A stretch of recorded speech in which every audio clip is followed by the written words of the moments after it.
How's it going, guys, and welcome to the second episode of PlayStation, a video game music podcast dedicated solely to games available on Sony consoles and handhelds. My name's that Craig fellow, you can just call me Craig. Okay, so, first of all, I want to give a massive goddamn shout out to Clockwork Pixel. The artwork you're seeing in front of you, the original model of the PlayStation 1, sort of fused with a turntable, he did that. He created that, and it is an animation, so once music starts playing, it will, has a really cute little animation loop you're gonna see. He made that for me for free. The guy is really kind, really genuine. I'm a big fan of his work, and I always have been. He has a very unique style that's fun to look at, and I shot this guy a message asking, hey, how much would it cost to get this made? Because I wanted something pretty for you guys to look at who are watching this on media streaming sites. And he was just like, no problem, man, that doesn't sound like a whole lot of work. It won't cost you anything. And he got it made for me. He did an amazing job. The guy is super talented, so thank you so much, Clockwork Pixel. I hope you're watching this so you can hear me praise you, because you are a god among men. Thank you so much. Go check out the guy's work. I'll leave a link in the description to his YouTube channel. If you're not watching this on a media streaming site, just go check out a Clockwork Pixel on YouTube. So, this first block, we're gonna have one of the best goddamn songs of all time from one of the worst video games of all time. I feel a little weird calling it that because it's more so mediocre, but I think it's at that point where it's so mediocre, it's kind of bad. That's Dragon Ball Final Bout. We're gonna have the biggest fight, the opening music. It is, I can't, goosebumps. All the goosebumps ever. That song is out of this fucking world. So we're going to kick things off really big with that. Then we're going to have two tracks from Shaolin on the PlayStation 1. It's a fighting adventure game with RPG-ish elements. It's really hard to describe, but it's a very unique title, and great soundtrack too. So definitely check that out. It wasn't released in the US from what I know. It was released in PAL territories, so you can pick up a UK copy fairly cheap. So if you want to import it, US citizens who may be watching, you can go ahead and do that. It's fairly cheap as long as you have a way to play it. We're going to have Solar Fire, and then we're going to have Heavy Drinker. Now, Solar Fire is, wow, it is a really, it makes you feel fucking badass just listening to it. It makes you want to get up and punch something to death. And then Heavy Drinker is just a song that plays when you're wasted in the game, when you've just had way too much to drink. After that, we're going to have two tracks from the first SSX game to finish the block off. We're going to have a request to start with, Drop Caddy. That's requested from 60 Force. This song is, it's real, I like it a lot, but it does drag on just a little bit, so I'm not going to cut it short, but just a heads up, just stick with it. It is a lot of fun to listen to. He did make two specific requests, and I only managed to fit one in, because prior to leaving these specific requests for certain songs, he just left a comment on the previous episode saying anything from the first SSX game would be great. So I did make two personal choices of mine after listening to the soundtrack, which, by the way, dude, excellent soundtrack. Thank you so much for turning me on to that. I managed to fit my personal choices into the episode. I crafted it together before he made the specific requests. So I did take out one of my choices and put one of yours in. I couldn't quite manage to fit both of yours in, but I'll try to get the second request in the next episode. I'll see what I can do for you, but I hope that one request is enough to suffice your thirst. So after that, we're going to have Surprize Package, spelt with a Z, from the first SSX game as well. That's really hard to say over and over. Try saying that 5 times fast. And that's going to finish off the block. So yeah, fuck it, let's get started. Real big, real loud, real powerful, with the biggest fight from Dragon Ball Final Bout on the PlayStation 1.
の情熱さ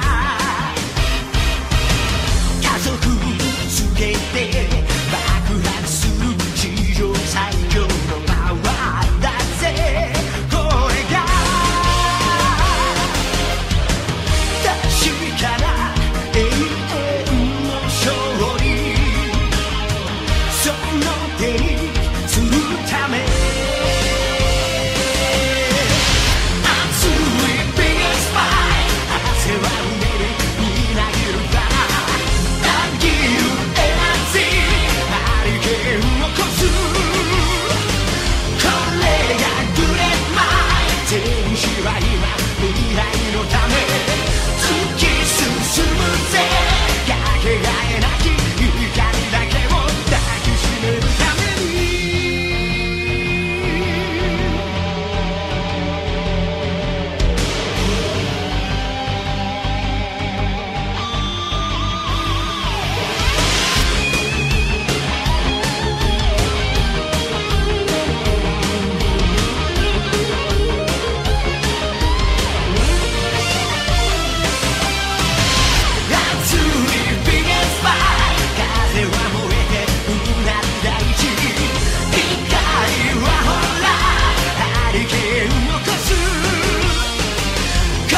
processing on the fader, taking the cuts to rock the whole equator.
You know what? I don't even want to waste any time getting into the next track, because the song that's going to start off this next block has always been one of my favorite goddamn title screen songs in any video game ever. It's not that long, it's about 1:30, but I could play this thing on repeat till the day I die, and die with a fucking smile on my face. To start the next block off, we're going to have the entrance theme, or the title screen music, to Pacman Championship Edition DX. In my opinion, one of the best iterations of Pacman. There's been obviously so many variations on Pacman, but this, in my opinion, is one of the best. And this title screen music is wow. Nothing is inherently unique about it, but there's something about it, something about the way it's composed, that blows my fucking mind every time I hear it. So after that, we're gonna have another song from Championship Edition DX. We're gonna have Pac Rainbow, also known as BG3, or Background Music 3 in game, which is what I'm gonna refer to it as. And then after that, we're going to have 2 tracks from the Viewtiful Joe series of games. Not a series that I've played personally, but I've always been interested in, because it's had very mediocre reviews and scores, and people with opinions on it generally tend to go, it's okay. So I really want to delve into the series at some point. But the soundtracks are decent, but I found 2 songs that I really, really like. One from the second game, and one from the first game. So from the second game, we're going to have Thunder Boy Lives Twice, and after that, we're going to have Rhino Hotel. And something that's always attracted me to the Viewtiful Joe series is the art style. The game looks beautiful, it really does. I dare say it looks beautiful. Oh, I'd shut up, I'm sorry. So that's going to be a lot of fun. Those 2 tracks are... It's kind of hard to explain how they make you feel. They're just sort of mellow, but they have a lot going on. I don't know. It's something about them is unique to me. That's why they stood out, and that's why they're on this particular episode. After that, we're going to have 1 track from Croc, Legend of the Gobbos, a really fun platformer, puzzle platformer on the PlayStation 1. Definitely check it out. And the sequel, too. Both games are excellent. We're going to have Volcano Island, which most of the songs on that first game's soundtrack are just variations on the title screen music, just done in different ways to match the area that they're being played in. But this has always been one of my favorite iterations of the title screen music in the game. So that's going to be Volcano Island. After that, from Buster Groove 2, we're going to have Moonlight Party, which it's just fun. It's just something you can put on and just fucking, just let loose and just be a goofy motherfucker too. And then, wow, something that is not gonna fit in at all, but in my opinion will still work. From Mega Man 9, we're gonna have the staff roll. Mega Man 9 is obviously a really fucking excellent game. Mega Man 10 not so much, but Mega Man 9, really, really good game and great music. And yes, it's available on a Sony console or handheld. It's available on the PlayStation 3 for sure, I know that. It might be available on the PlayStation 4, probably is, because it's just, it's a download from the PlayStation Store. But the Staff Roll is just a really fun song to listen to. It genuinely sounds like a journey is coming to an end, and that's something I've always loved about it. It's really well composed. That's enough rambling. So to start off this block, we're gonna have the title screen music to Pac-Man Championship Edition DX.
体を揺らして窮屈な街早く抜け出し捨てて捨て今は空を見上げ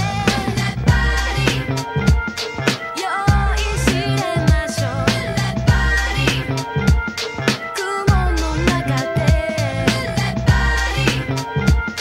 壊れるまで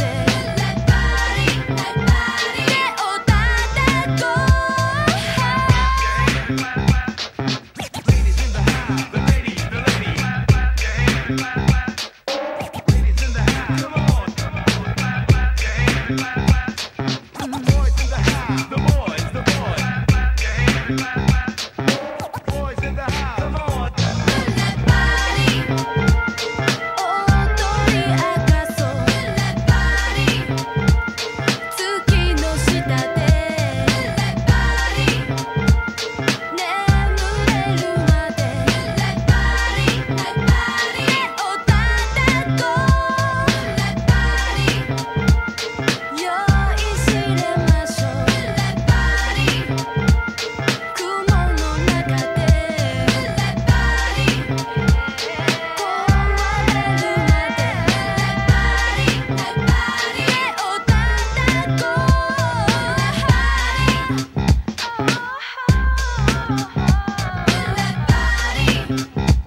absolutely love that track. It's so bouncy and happy, and I don't know, something about it. Mega Man always has great music. You know how it is.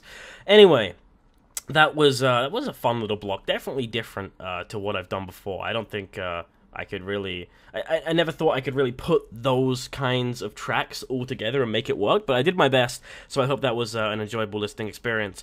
So, the final block here, we're only going to have 3 blocks today, but the episode should still be over an hour long. It just happened to work out with less blocks today. But we're going to have, from the first Trine game, Ruins of the Perished, and then also from the first Trine game, we're going to have Tower of Sarek. Trine, if you haven't played it, it's really hard to describe, but the best way I've seen it described is it's a side-scroller puzzle game, and platformer, side-scroller puzzle platformer game. It's a puzzle platformer. The best way I've seen this game described is, imagine just a stereotypical fairy tale, right? But brought to life with the most beautiful and enticing visuals you can think of, with fun, unique, interesting gameplay. That is Trine. Trine 1 and Trine 2 are both excellent games. I have yet to play Trine 3, I really want to, but anyway, please check out the series. You can probably get the first and second game dirt cheap. They're always on sale, so absolutely check them out. But that's going to be Ruins of the Perished and Tower of Sarek from those games, from the first game. Then we're going to have 2 tracks from Zone of the Enders, the first game, not the second runner, because I have yet to play that game, and I really want to. I only recently, a few months ago, got around to playing Zone of the Enders, and I played it all in one sitting, basically. I played, like, 80% of the game in one sitting, and then took, like, a half-an-hour break to get something to eat, and I came back and finished it off. That game is... At first, it seems very it doesn't seem fantastic, but once you play the game and you just sort of slowly start to get through it, it is kind of the same thing over and over, but it does what it does so well that you can't help but love it at the end of it, and it's one of those experiences that are really going to stick with you. So we're going to have A Light with a Name of Hope, otherwise known as Protect Me, and then we're going to have Kiss Me Sunlights. I don't know, I get amused by song title names. So those 2 tracks are very, very enjoyable tracks to listen to.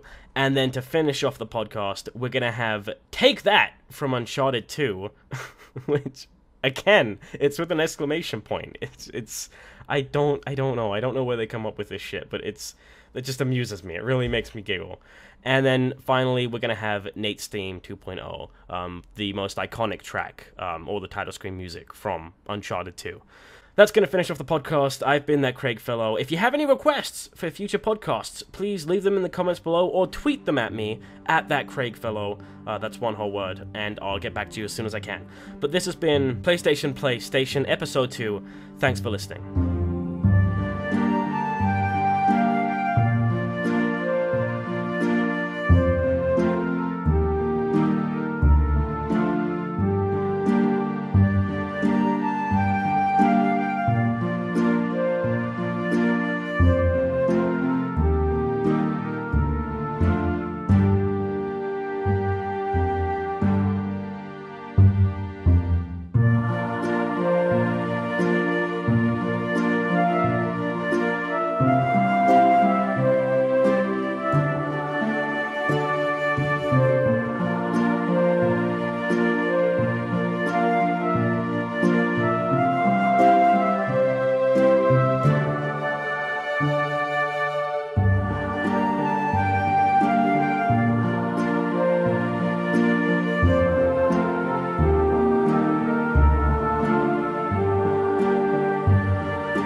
「